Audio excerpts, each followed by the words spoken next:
इस मान मंदिर में आपका अभिनंदन। आमेर के राजा मान सिंह ने ये मान मंदिर शहंशाह अकबर के वक्त सन 1600 में बनवाया था। और वो तो अभी कल ही की बात है, क्योंकि बनारस की कहानी, काशी की कथा, इस विश्वनाथ नगरी की गाथा बहुत बहुत पुरानी है, इतिहास से भी पुरानी है। तो कहां से शुरू करें? आइए शुरू से शुरू करते हैं। कहते हैं कभी इस काशी में न मंदिर थे, न शहर, न शिव और न गंगा। यहां एक पावन वन था जिसे सुर नर मुनि सब कहते थे आनंद का। उस समय केवल पूल, शबर, भीम, भर, निषाद आदि मूल निवासी यहाँ के वन में विचरण करते थे और नदियों झीलों पर तरल। वरुणा किनारे बसी वरों के दरख्तों से घिरी बस्ती का नाम वाराणसी कहलाने लगा। उषा काल में इस बस्ती पर सूरज का ऐसा सुंदर प्रकाश पड़ता था कि इसका दूसरा नाम काशी यानी रोशनी का शहर काशी पड़ गया।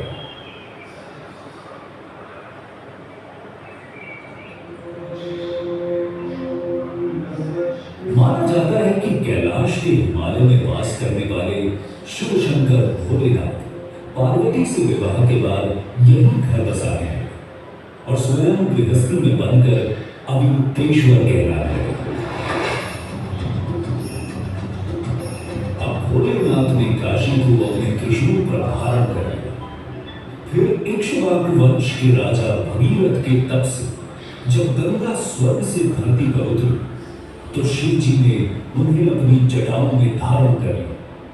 तब से शिव, काशी और गंगा एक दूसरे से अभिन्न हो गए। इतिहास की बात करें तो हजारों साल पहले की बस्तियों और तटबंधों के अवशेष आज भी राजघाट के पास में मिलते हैं।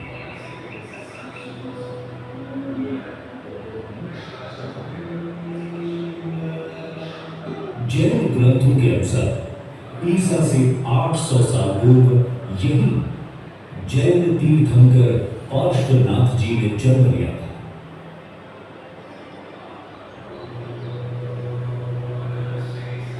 बौद्ध पीठिकाएं और जातक कथाएं कहती हैं कि आज से 2500 साल पहले इसी पत्तन या ऋषि पत्तन के मृगदाव में प्रबुद्ध गौतम बुद्ध ने संसार को अपना पहला धर्मोपदेश दिया।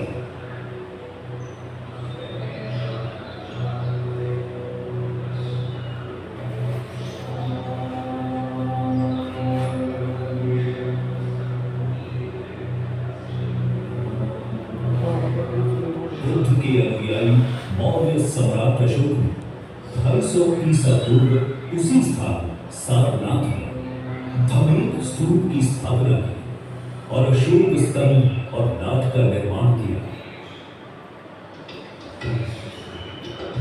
के समय काशी में फिर शैव धर्म का प्रभाव पड़ा और कंधे पर शिवलिंग धारण करने वाले भार शिवों का उदय।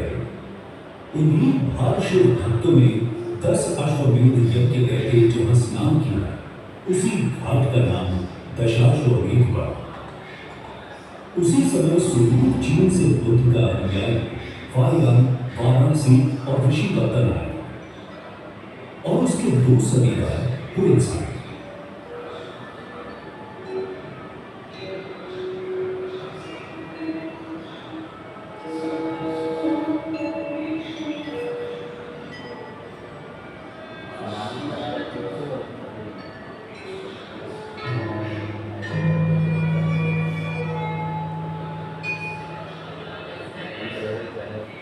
सदी में दूर दक्षिण से आए शंकराचार्य काशी में ही शंकर दिग्विजय की नींव रखी और पूरे भारत को अपने ब्रह्म सूत्र से गूंथ किया।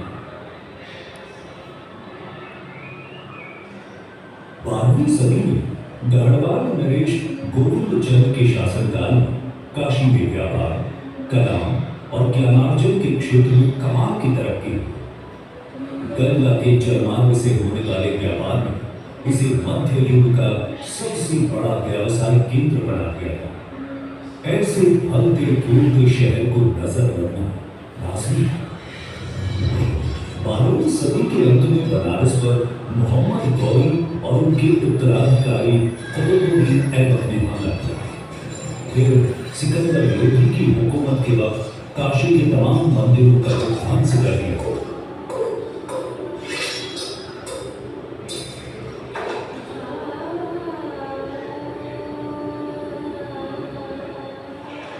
और तभी यहाँ पैदा हुई एक ऐसी भक्ति जिसे मिटाना गिराना नामुमकिन है।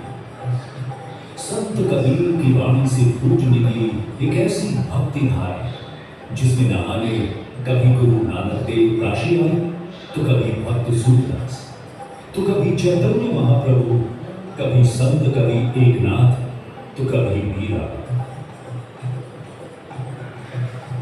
उसी समय असीगंध के तीर बैठकर गोस्वामी तुलसीदास ने अवधी भाषा में रामचरितमानस रचकर संस्कृत में लिखी रामायण को घर घर पहुंचा।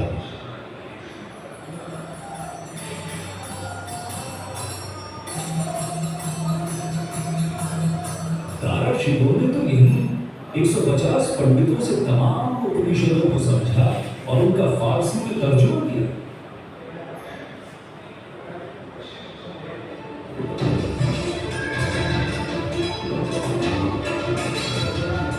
मगर जब उसका छोटा भाई औरंगजेब आगरा की गद्दी पर बैठा तो उसने काशी के प्राचीन मंदिरों को तोड़ने का हुक्म जारी कर दिया।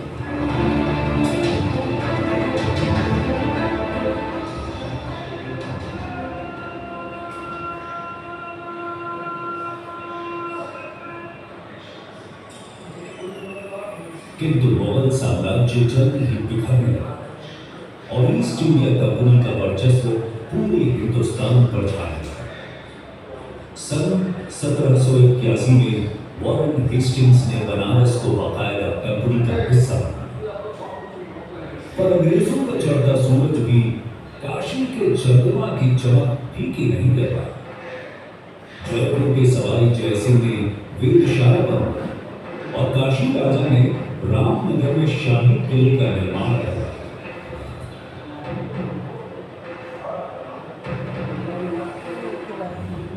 कुछ बुरे विद्वान अंग्रेजों ने भी बनारस को बढ़ाने में अपना हाथ बढ़ाया। जेम्स विल्सन ने बनारस का पहला सही मानचित्र, जलगाड़ी, कर्मनाशा नदी पर सेतु और बनारस के दर्जनों ऐसे सचल सजीव रेखा चित्र भी बनाए कि लगता है अभी चल रहा है।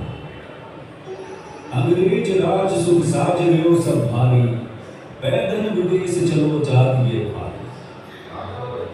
भारतेंदु हरिश्चंद्र जी की इस बात से राष्ट्रीय चेतना की एक धारा पूरे बनारस में दौड़ गई। भारतेंदु जी ने हिंदी भाषा को एक नया आयाम और सम्मान दिया। स्वाभाविक था कि नई हिंदी के तमाम साहित्यकार, कथाकार, नाटककार, पत्रकार सब बनारस की हैं। संगीत और कला का भी केंद्र रहा है काशी। संगीत के चार अंग और कथक का ढंग, काशी का रंग सब पर चढ़कर बोलता है। 20वीं सदी का राष्ट्रीय आंदोलन के यहाँ मुखिया थे महामना मदन मोहन मालवीय, जिन्होंने सन 1916 में बनारस हिंदू विश्वविद्यालय की स्थापना की। महात्मा गांधी भी 12 बार काशी आए और 1937 में उन्होंने अनोखे भारत माता मंदिर का उद्घाटन किया।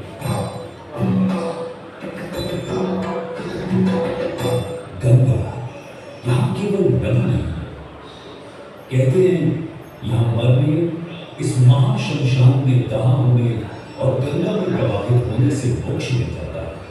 काश्याम हि मरणम मुक्ति। आपका विश्वास जो भी हो, धर्म कोई भी, और पासपोर्ट का रंग कैसा, बनारस आपको एक ऐसे तिलिस्म में जकड़ लेता है जिससे आप कभी निकल नहीं पाते। किसी ने कहा है ना, यहाँ के कंकर कंकर में शंकर है, बूंद बूंद में गंगा, पग पग में तीर्थ, दृश्य दृश्य में दर्शन, कण कण में काशी है और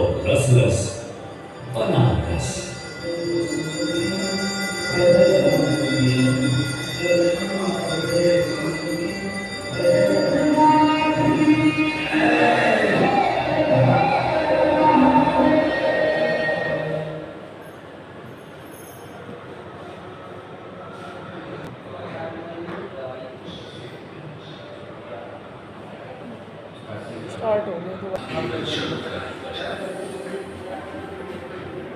1794 में यहाँ एक मंजूषा में अस्थि शीशे के साथ सोने के पात्र, मोती और अन्य रत्न भी मिले थे। बासी थी मूल गंधकोटी, सारनाथ का सबसे ऊंचा मंदिर, जिसकी अब केवल आधारशिलाएं ही देखने को मिलती है। यहाँ सबसे कद्दावर स्तूप है धम्मेक।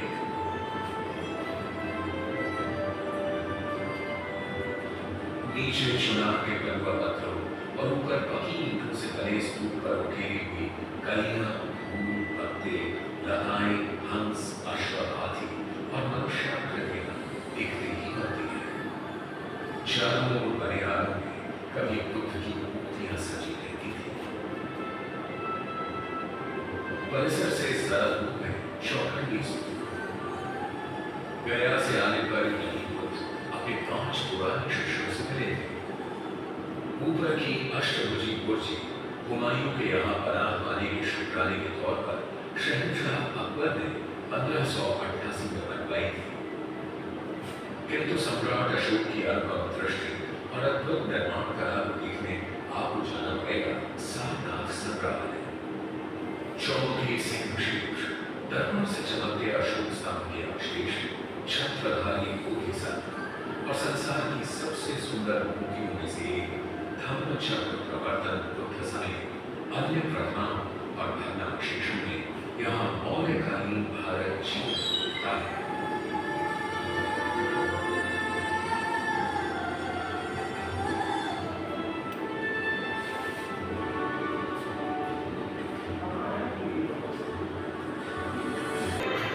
दक्षिण दिशा में काशी की सीमा रेखा के 3D है, साफ नहीं आ रही।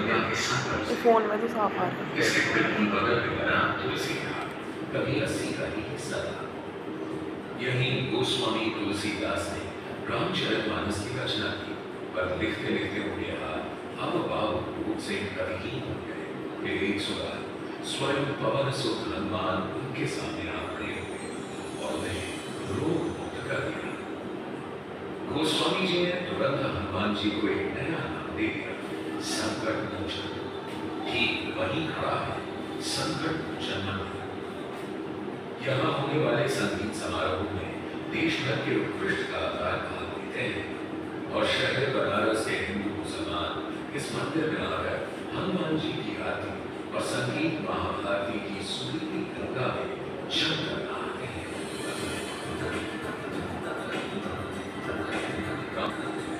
बनारस शहर की दूसरी तरफ गंगा के ऊपर में खड़ा शानदार दुर्ग कहलाता है राम सिंह ने 1750 में यहाँ गया मिला और मैंने दबाया। सरस्वती भवन संग्रहालय में पुरानी मोटर गाड़ियों, हाथी के पलों, रथों, साज सज्जा के सामान, हथियारों, तलवारों, बंदूकों और ग्रह सितारों नक्षत्रों की गति दिखाने वाली पंचांग घड़ियों का सुंदर संग्रह देखने के काबिल है। दुर्गा कुंड लाल पत्थरों के बने इस विशाल दुर्गा कुंड और मंदिर को बंगाल से आई नागौर की रानी भवानी ने 1760 में बनवाया। स्थित इस मंदिर की दीवारें, दरवाजे, शिखर बड़े सुंदर अलंकरण से सजे हैं। एक दूसरे से जुड़े होते कई छोटे शिखर मिलकर मंदिर के ऊपर एक ऊंचा शिखर बनाते हैं।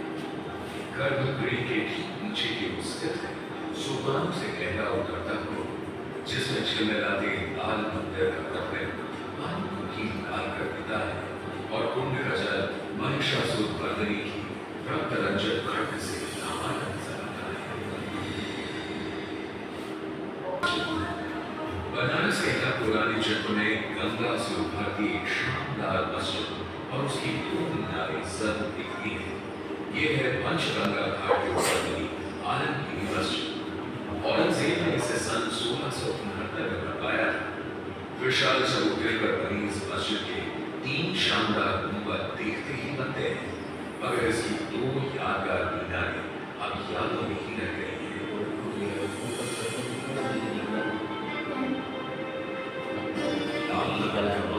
बनारस इस्लामी वास्तुशिल्प की एक और अनोखी धरोहर है लाल खां का मकबरा। काशी नरेश महाराजा बलवंत सिंह के खास दरबारी लाल खां की ख्वाहिश कबूल करके उन्हें राजघाट के पास ही दफनाया गया। मकबरे में चार तरफ चार दरवाजे हैं और उन पर सुंदर गंबुड़े और छोटी छतरियां बनी हैं और दीवारों पर मध्य एशिया की तर्ज पर नीले बैंगनी टाइल्स जड़े हुए हैं। रोजे के बाद में चार कोनों पर चार छतरियां भी बनी हैं। 1773 में बना ये रोजा मकबरों का एक नमूना है।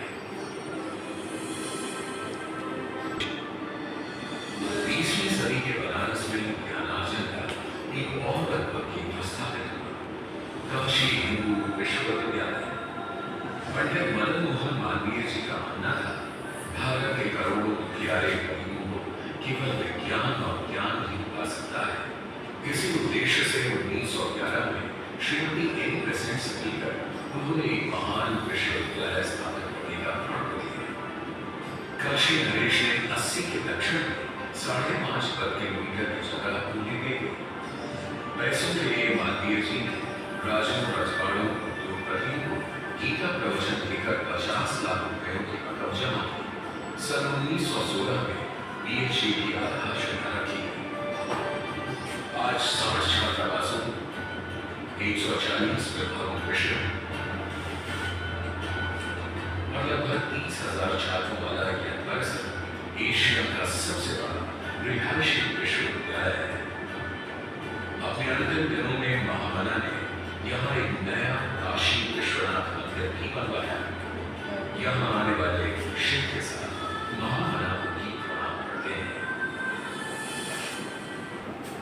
कहते हैं काशी यात्रा पूरी होती है पंचकोशी परिक्रमा करके। गंगा में डुबकी के बाद काशी विश्वनाथ, ढूंढीराज गणेश और विश्वेश्वर जी के दर्शन करके यात्री मणिकर्णिका में स्नान करके यह यात्रा शुरू करते हैं। फिर कर्दमेश्वर, भीमचंडी, रामेश्वर, पंचपांडवा या शिवपुर धाम, अतिधारा होते हुए 25 कोस यानी 75 किलोमीटर की ये पैदल परिक्रमा मणिकर्णिका पर ही समाप्त होती है। बाद में काशी की 7 पुरियों, स्थलों, 56 विनायकों और देवी देवताओं के 108 मंदिरों के भी दर्शन होते हैं। मान्यता है कि काशी की परिक्रमा यानी पूरे ब्रह्मांड की परिक्रमा।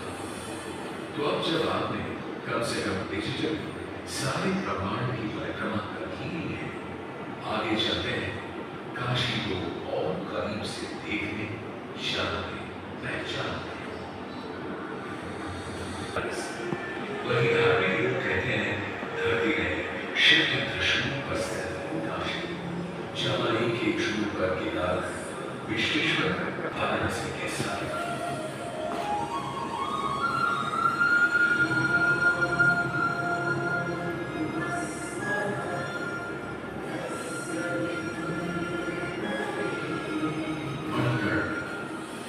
कहते हैं सदियों की शुरुआत में जब काशी में गंगा भी नहीं थी, भगवान विष्णु ने यहाँ कई हजार वर्ष तपस्या की और अपने चक्र से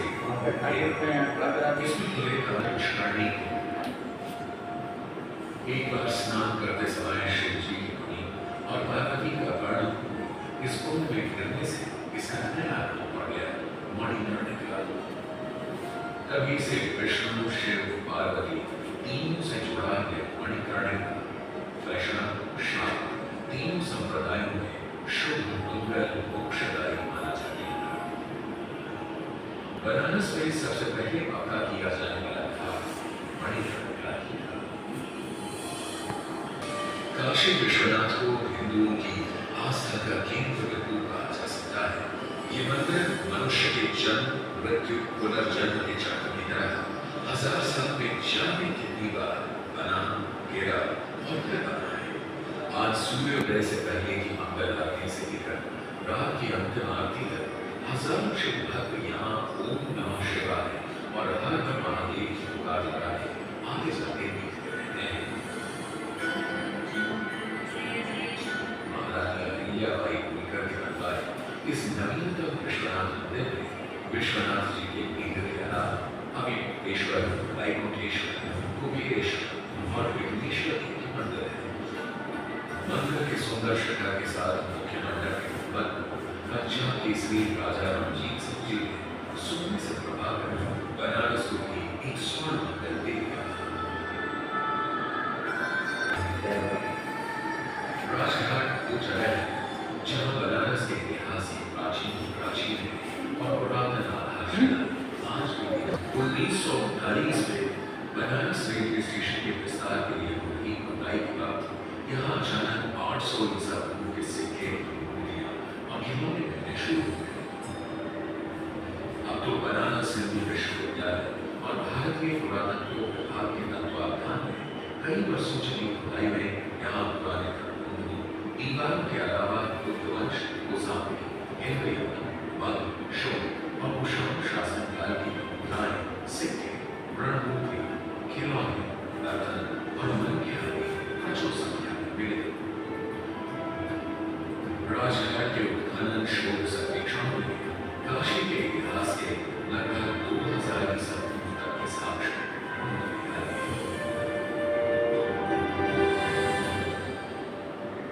बनारस का सबसे अलग अनोखा स्मारक समूह सात शुरू हो गए दोबारा।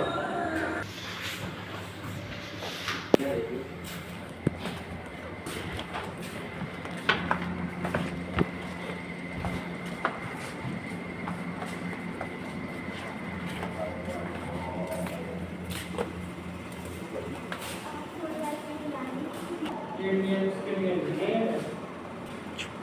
ये फॉर्मेट यहाँ पे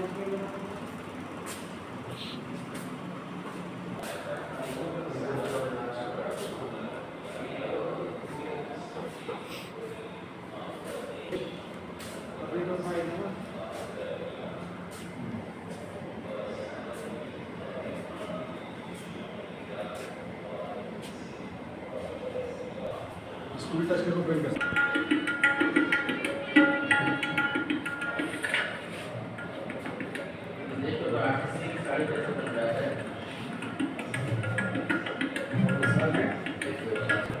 बनारस आने वाले हर सैलानी को यहाँ के घरों के बाहर दीवार पर बने भित्ति चित्र बहुत आकर्षित करते हैं।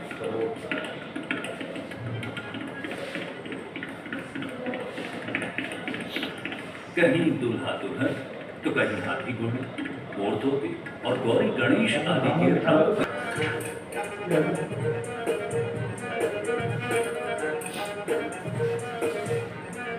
थोड़ी थोड़ी फारस यानी ईरान से शुरू हुई थी मीनाकारी की परंपरा। इसमें सोने के जेवर पर अलग अलग रंग चढ़ाकर उसे दोबारा आग में तपाया जाता।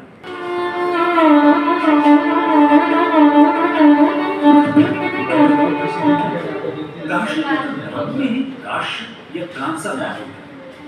काशी हमेशा से काश्य और अन्य धातुओं पर होने वाले काम के लिए जाना जाता रहा है। और